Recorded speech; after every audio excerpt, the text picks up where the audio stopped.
Hello and welcome to the first episode of Adventist Eh. I'm excited to launch this series in a big way. My name's Kevin. I'll be hosting this series as we explore Adventism in Canada and kind of understand Canada as a country and what does it mean to be Adventist in the Great White North. And to start this series, I'm excited to be joined by Dr. Loren Agrey, the president of Berman University, Canada's only Adventist university. So I'm excited for you to join me today. Thank you so much. Well, it's great to be here. I love the title of the series, Adventism Eh. We're already speaking Canadian. Yes, eh. Well, and that's what I'm excited to hear about too, because in looking in your professional journey, you are a Canadian through and through, and not only that, you're a teacher through and through. And so I was wondering a bit about your story of what brought you into teaching. You started at, I believe, was it Deer Lake School in Burnaby, or that's when you first became a principal? That's when I first became a principal. Yeah, I started actually in Saskatchewan. I graduated here at Berman back when it was called Canadian Union College. It was actually in partnership with Union College, and so I have a Union College degree, even though I've never stepped a foot on their campus. Not that I wouldn't mind to, but I just have never had the opportunity. Uh, and then I worked in the Manitoba Saskatchewan Conference in Saskatoon for 3 years. Previous, in my third year, what would have been my third year of the university, I actually did a task force teaching year in the Mansask Conference as well. So I had 1 year under my belt, went back for three more. Came back to Calgary and taught at Chinook Winds in Adventist Academy in Calgary. Uh, Brand new school, beautiful school after their fire. Mhm. And so I taught there from 87 to 92. And then I got called to Parkview Adventist Academy here on the campus of Berman University. And I thought I had arrived. I thought this is what I would love to do for the rest of my life. But it's funny, sometimes God has different ideas. And so 6 years later, I was called into administration at Deer Lake School in Vancouver, and I had avoided or eschewed administration all my life up till that time because I felt that I just loved the classroom, loved students. But did I took on the challenge and was there 4 years. Then I had a little bit of a midlife crisis. I had when I finished my degree.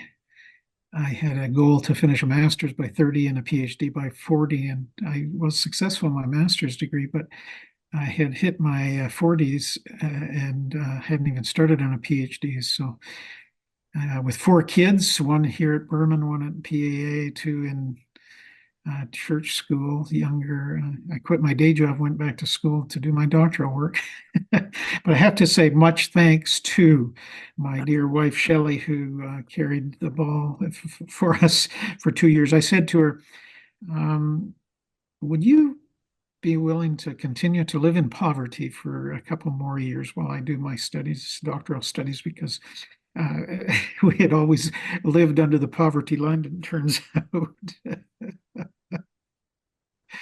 And so she was a little hesitant, but she did agree to it. So I thank her very much. And then ended up here on campus as in the academic administration.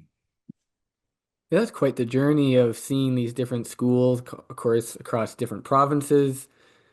In Canada, we don't have a national education system, we have provincial, so you got to see different systems, Right. which, I'm sure it comes handy now as a university president dealing with across Canada conversation as well. And I also found it quite fascinating. Your degrees are all education degrees, your undergrad, your master's, your PhD.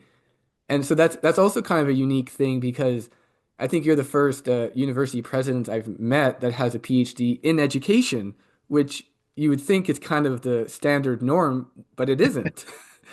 Right. Yeah. For many faith-based traditions, the presidents, in many cases, will come from a theological or ministerial background, work through their that discipline up to the doctoral level, and then serve. And here at Berman, for probably the last 4 decades or so forth, all the presidents have come from an educational background. In my case, I see a real advantage of having a ministerial background because you do a lot of public speaking, and if you're already used to that and it's natural to you, it makes life easier. But I believe, as you do, that coming from an educational background gives you a much uh, broader and better foundation to understand what was actually happening in an institution. So what was that step like going from a principal at a K to 12 school? Or I don't know if you even they had grade 12 by the time you left. I didn't know it was Oh, actually a K-10. can to 10, yeah. So, and then that step to a university role, like that, because education to higher education is a pretty big step different. You know, you have adult learners and that. So, what was that transition like? Like, what were some of the learning points in that? Yeah. Well, it surprised me a little bit too. Of course, I joked. I won't go into the full story, but I have a long story I regale of how it happened. But I was ultimately invited to serve as assistant in academic administration because of my administrative um, experience that I had had at Deer Lake. And so uh, they had been searching for an academic administrator and for about a year and had interviewed several, but none of them turned out. So I have told some that they were really scraping the bottom of the barrel, but they couldn't find anybody, so they turned it over, and there I was, right on top. So it was an unusual jump, um, but I have had some teaching experience at both University of Alberta and at Berman. So that there are transferable skills in administration that it, of course, there's still a significant learning curve within the institutional context itself, but I feel what I had done earlier prepared me reasonably well for what I did in academic administration. Yeah. Yeah, and so moving into Berman, it's quite an interesting university for a number of reasons. One, I mean, I love history. And maybe I don't know if this makes university, I mean, Berman seem old or Canada seem young, but Berman was founded a year and a half after the province of Alberta, and Yeah. it's the oldest university in the province of Alberta.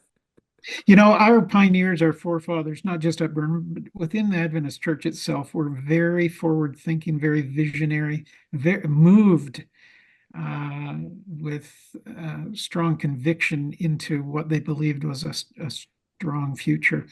And of course, all the time believing, that Christ was coming soon. When that didn't eventuate as soon as they thought, the establishment of our school systems began.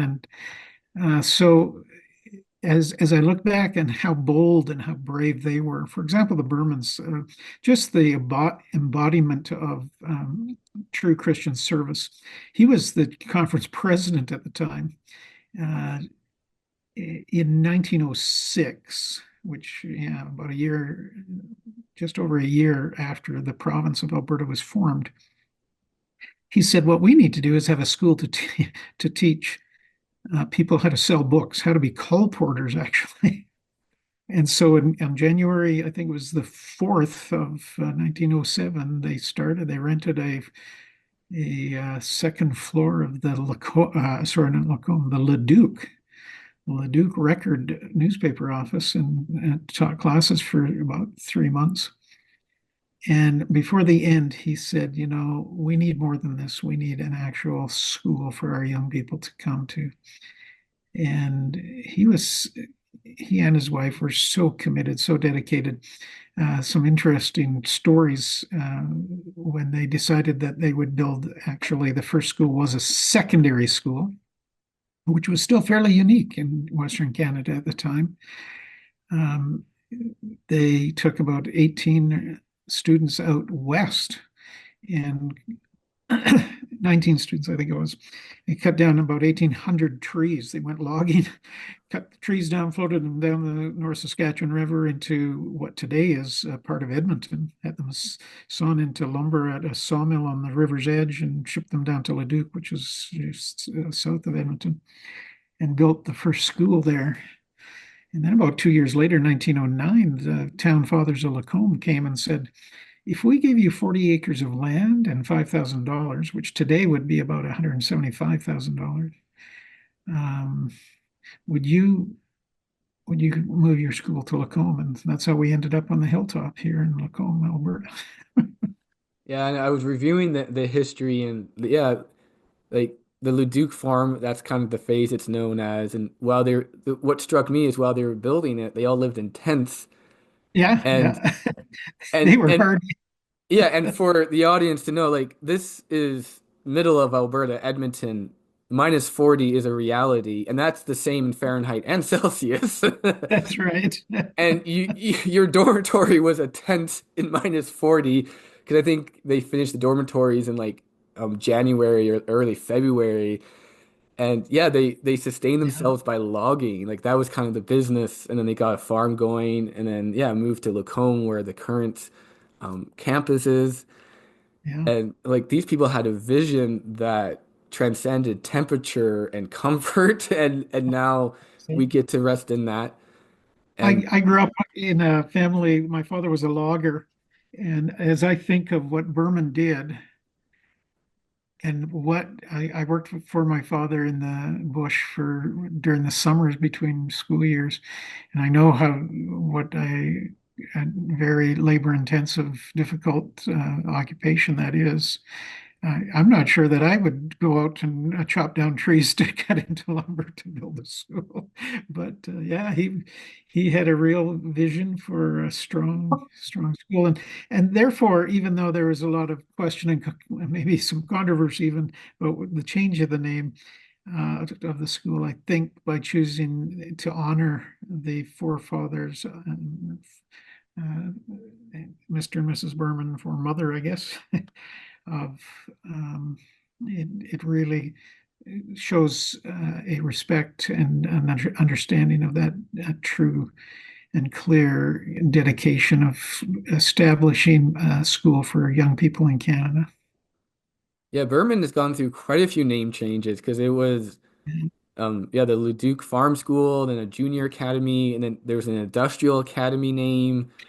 Well, yeah, actually, the very first name was the Alberta Industrial Academy. That was Yeah. in, and then it became the Alberta Academy. And about 10 years after it started, about 1918, they spawned a second school known as Canadian Junior College. So there's always, since that time, always been two schools on our campus, one high school and then one a college, which has ultimately grown into a full 4 year college and then university. It was only about 5 years ago that we transitioned the academy off of technically off a campus. It's still very closely connected, very close to the elementary school, but they're both operated. The elementary school and the academy were once under Berman. Elementary school shifted about 5 decades ago, and the academy shifted about 5 years ago. Yeah, and then it was Canadian Union College. But of course, in That's Canada, we understand unions a little differently. So then it became Canadian University College, right. which is kind of an in-between between college and university. And then, Yeah, and that was probably the strangest moniker was yeah, University College because in Alberta, the term University College in the British system, there's many British countries that use the term, uh, and and they use it differently. But in Alberta, how it was defined was you are a full 4 year baccalaureate university, but because you don't offer graduate programs, we need to differentiate between your university and a full comprehensive university that goes through graduate, master's, and doctoral levels. So that's how we were for whatever it was, 15 or 20 years. And finally, one of the premiers. So this is, well, first BC did it. You might remember in BC, oh, probably 20 years ago or more, uh, they just overnight changed all their university colleges to universities. And so Okanagan University College became, well, I think first Okanagan University and now OCU, or I mean UBCO, uh, but University of British Columbia, Okanagan. But it took us a little bit longer here in the province of Alberta to make that switch. But once the switch was made, the question was, what should the name be? Should we just call it Canadian University? Which I thought would be a great name for the most Google hits when students were searching for universities in Canada. I wasn't here at the time they chose the name, but they actually did quite an extensive search across the constituency, had over 100 options, and settled on Berman, which took me a little bit of time to get used to, but now I really like it as well. One more connection to Berman. Um, After a few years, he moved back. He was American. He moved back to the States, and then ultimately was called to Andrews University and served as dean of men for many decades. And there is a dormitory, there a residence hall there called Berman Hall. And so I joked with Andrea Luxton, who was their president up until recently and was served as our president when I was vice president academic. I said, "Well, that's so nice of you naming a dormitory or residence hall after our university." Of course, we made the name change much after they did. Yeah, it gives honor to the incredible story and effort because Pastor Berman was the first Albertan conference president, but then he was the de facto and operated as the principal of the school, That's right. and him and his wife were heavily involved. And so, They both taught. Yeah. and this is quite the unique story too, because stepping into the Canadian context with Adventist higher education is another area I wanted to explore too, of what does it mean to be an Adventist university in Canada, the only one in Canada, Yeah.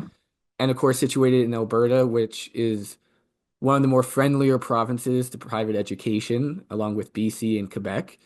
And so, what are some of the uniquenesses that you have seen at Berman because it's situated in that way? We are the only one in Canada.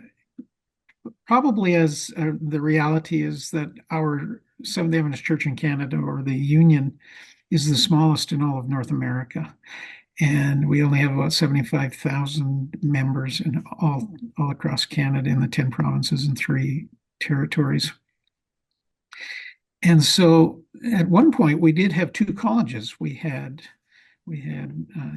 Canadian Union College and we had Kingsway College, which actually predates Berman by a year or two. I can't remember their starting date, but I think it was 1905 or six, something in there. Um, they offered a 2-year degree, which in health sciences, which led to a nursing, more what Americans would consider an associate degree. Here in Canada, of course, we don't have associate degrees, but we here at Berman and during that era, we had 1 degree, and it was established by the legislature in Alberta, and it was the Bachelor of Theology. And then in the 70s, we partnered with Union College and brought several of their degrees onto campus here. It was quite a large step for us to take. And over time, we've then brought those degrees under our own diploma, our own name. So all of our degrees now are Berman University degrees. But if there were a critical mass, let's say, of Adventists across Canada that could support more, it possibly could be, although I probably wouldn't suggest it for a while, even if we did grow exponentially, just in the fact that it probably, we're so small, it would probably make more sense to develop the one university, especially in today's world where transportation is so much easier than it was back when it was founded. Uh, yeah, and Alberta is very open to faith-based education. We are, for a while, there were four faith-based or independent universities or colleges in Alberta. And then it blossomed to eight, and because Alberta provided provincial funding, not full funding, but some funding, and then it has settled down to about five. And so we're in a sector called the IAI sector, Independent Academic Institutions. And there's five of us, two in Calgary, two in Edmonton, and we're in Lacombe. One of the five stepped away from their faith tradition, and they just are not connected to any church sponsorship anymore. But there's still four of us left. But yeah, it we do cover an entire nation, which is quite a challenge. Just we're the second largest country in the world geographically, and so to get from one end to the other, it is quite a task. We just had a gentleman working for us for a few months who um, remarked that it was quite he did a lot of travel for us in the marketing department, and he said it was really heartening to go from one end of the country to the other and hear from and meet with Berman grads, because wherever you're at in Canada, you'll find a Berman grad, and it's not necessarily like that in the US, where there's 12 other institutions and it used to be 13 that they could have been alum for. So it's certainly a unifying factor, I think, within the church that we are the one. Yeah, and that unifying factor is something that I've seen. My wife went to Berman, lots of my friends. It's a common aspect of yeah, growing up in the church. You see Berman at camp meetings, sporting events. And so th there is that kind of binding piece that I think is, highlights the uniqueness of it.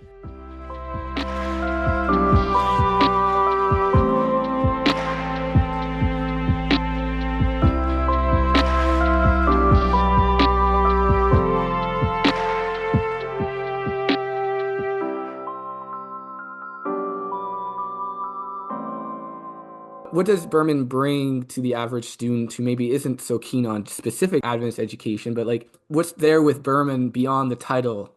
Yeah. Um, well, we certainly try to appeal to individuals that may not even come from an Adventist background as well. We want to be the Adventist, and we call ourselves the only Adventist university in Canada for Adventist families who seek a Adventist higher education. But we also, it's sort of like having two names. You sort of can be called by one or the other. That's what I joke about. People say, well, no matter what your name is now, Berman or whatever, I still see you as CUC. So I always say, well, we all have two names. um, but it's sort of like that. You can almost have two taglines. And we're starting to use something and be more intentional in saying, uh, we are also Central Alberta's Christian University alternative, because there are so many Christians in the Central Alberta area. It's almost the Bible Belt of Canada, and we share so many values. We may not share completely beliefs, but it turns out in Adventism, there's only one uniquely Adventist belief. There's two or three that are a bit anomalous in the Christian world, but the vast majority we share with other Christians. So beliefs should not even be a big issue. But we share, so many values of love and care and service and so forth, that there's all sorts of Christians in public schools and separate schools, in private or other independent schools, that we can appeal to. In our School of Education, our largest program on campus, about half of our student population is come from another faith tradition, and Um, they really enjoy being on campus because we're small, we're family-like, and many of them have gone on. They, of course, aren't eligible to work in our Adventist school K-12 system, but they go out into the public systems, into the schools in the public system, local and beyond, and they've made a real impact. We've had several that have been nominated for Teacher of the Year award after their first year out. We had one who graduated here and went on and became the superintendent of the local public school district. And so, Wow. it's not that our programming is um, deficient in any way because we're small. In fact, it's probably our advantage, an advantage to the students. I was talking with a person who is a teacher in a school, and he often has practicum students, both from Vermont, from the University of Alberta, from other universities that have schools of education. And I he said, I feel far better having a Berman student, practicum student, because he felt that they're better prepared than some of the other institutions that send. So I was glad to hear that. I was glad that, there used to be an argument that, well, we may not have quite the quality in our school system, but the students need to be there because that's where they'll learn about God. And I always thought that was a very false dichotomy. They don't have to be mutually exclusive. We can have wonderful spiritual development as well as excellence in academics. And so I think that's what we can share here as well with um, both with our Adventist students as well as with those that are from different faiths. Yeah, because that steps into another kind of wondering and like just and as a former principal, I'm sure you had it too, because there's this kind of cultural statement that Adventist schools are only for Adventists. And I Mhm. know the schools I've been part of kind of wrestle with that, and it's like, well, why? Like, why can't we? Well, if we don't, we won't be Adventist. It's like, well, we still can with non-Adventist students. In fact, like so Yeah. it's interesting that our history of Adventist education is it's very closely tied to a church started a school, and there's that very big closeness. So it's interesting to hear more about how well, actually we can serve others and still retain our Adventist identity. They don't, like you said, they don't have to be exclusive. No, absolutely. My eyes were first opened when I went to be principal at Deer Lake School in Vancouver, and there we had, Maybe we an should clarify it's in Burnaby because yeah. I feel like my Deer Lake friends are gonna be mad at us. They're not in Vancouver, they're in Burnaby.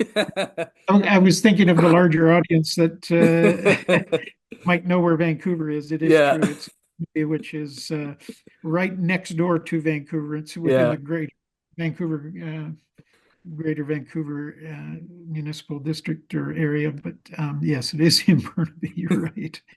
And but a large percentage of students were not Adventist. And yet the parents that were able to get their students in, it was the first Adventist school actually that I had seen had a waiting list.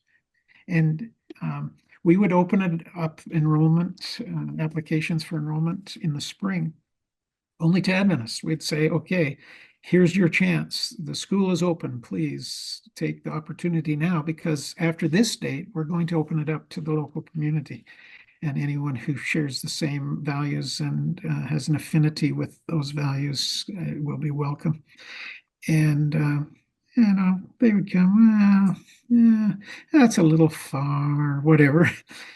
And then we would open it up, and there'd be people. They weren't sleeping overnight in the parking lot, but just about. They were there waiting to get in because they knew we had a waiting list. And so what I discovered was that you can still keep a significantly strong Adventist ethos, even though you haven't sheltered or provided for only Adventists to come. And it's, we talk about evangelism. Yes, we want to evangelize our own children into the church, but wow, why wouldn't we want they say, well, there'd be bad influences. Well, that's true, but conversely, there could be good influences. And if we want our young people to learn how to share the love and grace of Jesus with others, why would we be afraid of having them do that?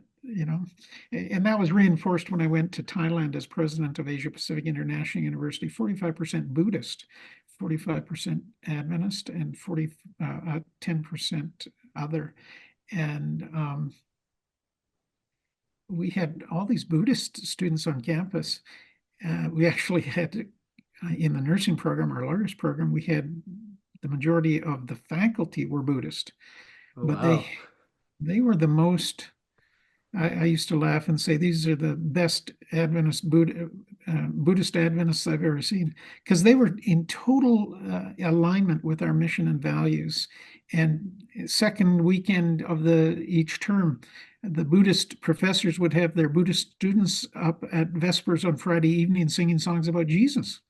I mean, how much better is that? So there's been sort of a two paths the church has chosen. In North America and other Western countries, we've sort of kept an insular approach to our school system where they're just for Adventists because we want to protect our children from the distracting influences of the world and not be led down the garden path. In the rest of the world, though, where the vast majority of Adventists live and work, Adventist schools have the vast majority of non-Adventists, and they're deemed mission schools.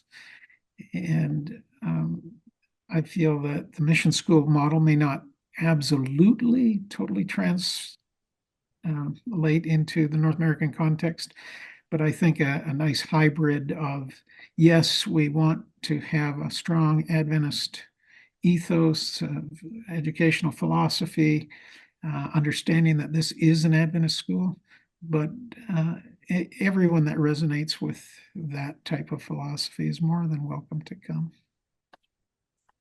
And that's one of the things I had wondered about too, is kind of the setting. Like we've been kind of talking about the context of, within Alberta, within Canada, and then you're talking about, the ethos and these things. Another angle I had been wondering about too is, like you said, the North American context and how Berman finds or situates, or, it's connected to Adventist higher education, which is American based, and yet the university is in Canada.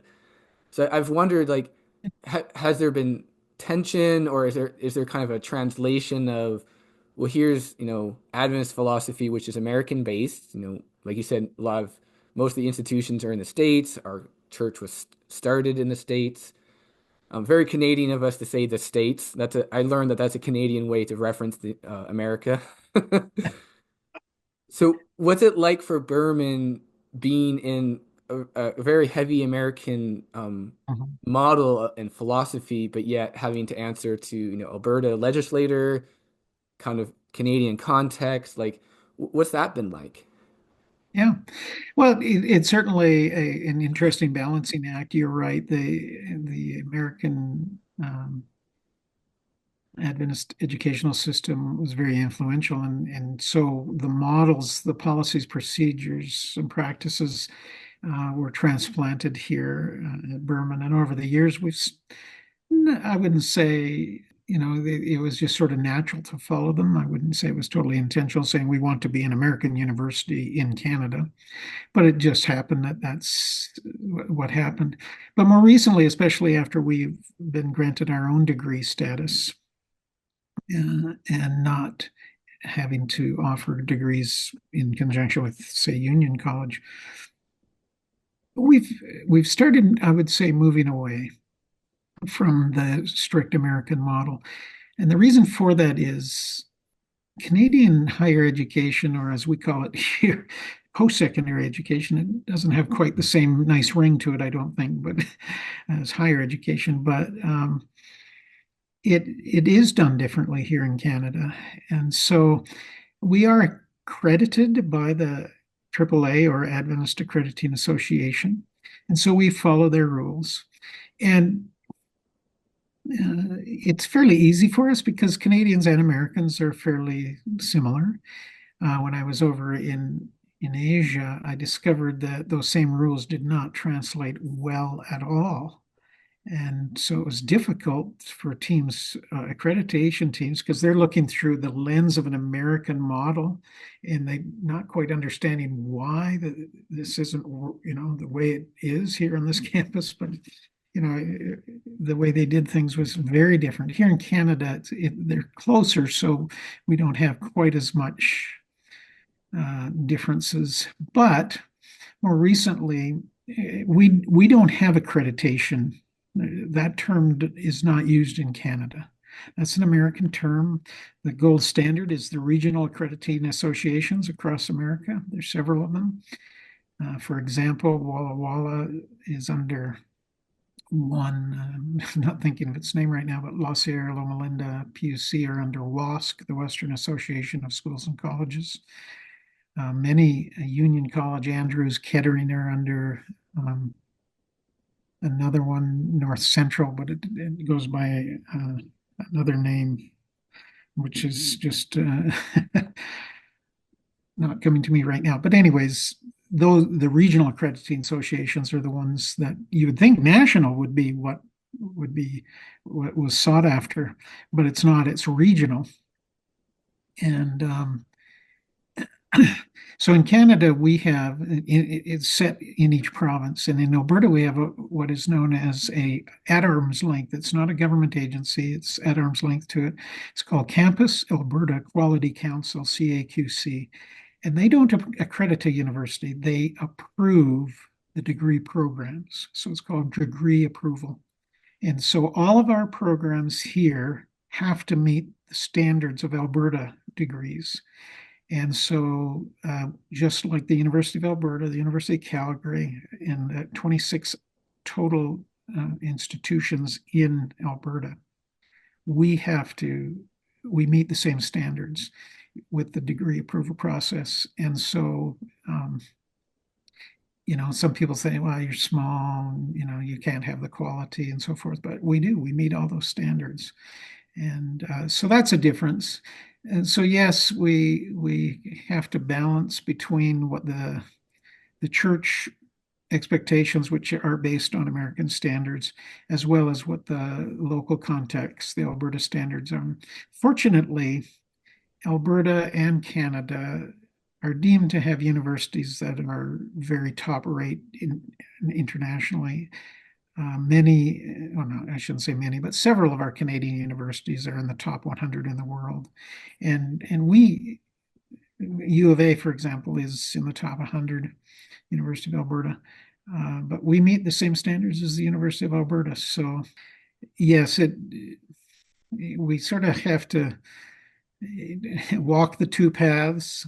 We do explain to our American Adventist accreditors when they come when we have to do things differently, and they're usually willing to accept the differences. Sometimes they would like to. I would say most of the time they accept the differences, but the format that is given for us to and the frame within which we operate for Adventist accreditation is very American. Canada, we have a choice of 3 or 4 year degrees. 4 year degree is an American model, 3 year degree is a British and European model. And that's one advantage we have. For example, a student, I'll just give one example, a student who's interested in health professions such as medicine or dentistry, they come to Berman, they don't have to go through the full 4 year model. We do have a 4 year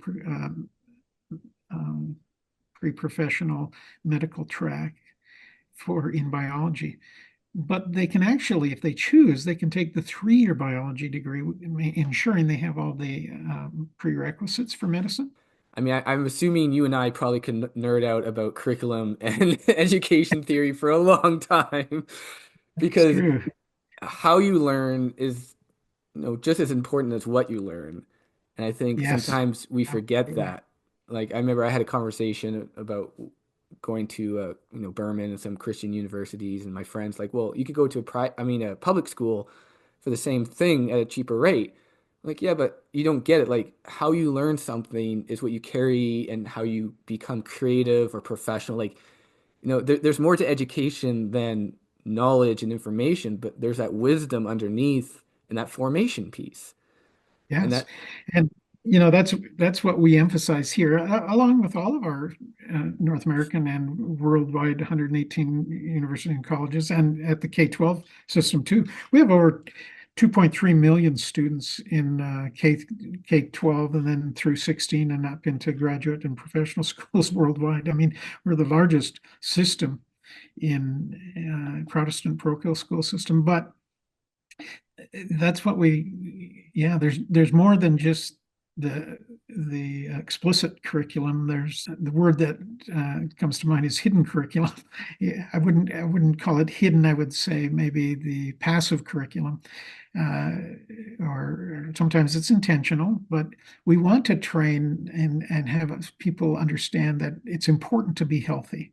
It's important to adopt a lifelong commitment to serving of others and serving God. It's important to develop a strong, positive personal relationships that can be lifelong. It's important to develop strong spiritual, deep ties with your God. And and in doing that, we then develop the whole person. Whereas, you can go to a very top quality public university and in a sense pay less. Let me clarify that. What I'm finding here in Canada is that yes, the tuition rate is less, there's no question. But if you, as a student, move from your home into a campus of a public university and pay what they pay for all fees, which includes tuition, dormitory, resident hall fees, cafeteria charges, and other fees, Berman University's total charges are at below the national average of cost for university education in Canada.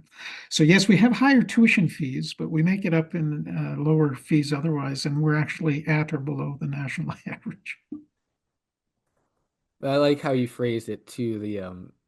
What's the passive or the ethos. Like, I think that's what Berman offers in its way of, well, there's more to the human than just mind and body. There's a spirit, there's an essence, which we come to with an Adventist perspective. But just in recognizing that aspect of being a human, there's a fullness to that not every university can offer or is afraid to talk about. Like, it's interesting. That's another whole set of educational theory things as well. Yeah, yeah. We could go on for a long time. Yeah, One thing I but discovered working with curriculum development in my master's and ultimately my doctoral work here in Canada is that curriculum is not some unbiased piece of work. It is driven very much politically. And depending on who is in office and who is assigning the people to work in the educational offices, that curriculum is very much biased. And you'll see it in the news. Let's get back to basics. We got to get back to basics. That's one movement. Whereas other people say, well, no, that's content. Content's important, but you can go to a computer today and get every piece of content in the world in a matter of seconds. What they need to learn is process, how to use that content and how to make it meaningful in their lives. And so yeah, some people will accuse a Christian university or system of, being biased, but all curriculum is biased. yeah, and honoring the role of curriculum and honoring the role of spirit, I think that's for sure what Berman offers in a wonderful way. I'll give a little last, maybe closing comment of, the advantages of Berman in the Canadian context. If we have American listeners, Berman University and the NAD, or North American Division schools, 13 of us, our biggest advantage is our cost.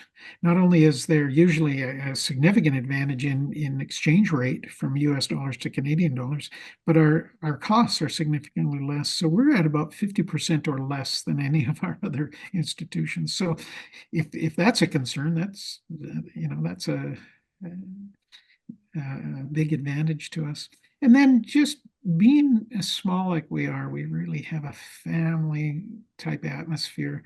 Uh, the faculty get to know the students, and they can intervene if they're see a student not doing as well. We have such strong support systems through our Student Success Center, through tutoring and through counseling and so forth. That um, I'm trying to change the narrative that Berman University is Canada's best kept secret. I want everybody to know about us.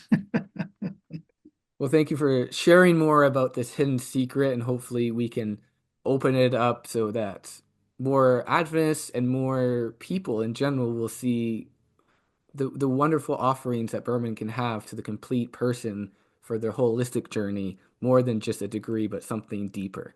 So thank you so Yeah. much for joining me Well, thank today. you, Kevin. It's been a real pleasure and privilege to be number one on your new podcast series, and blessings to you as you continue it.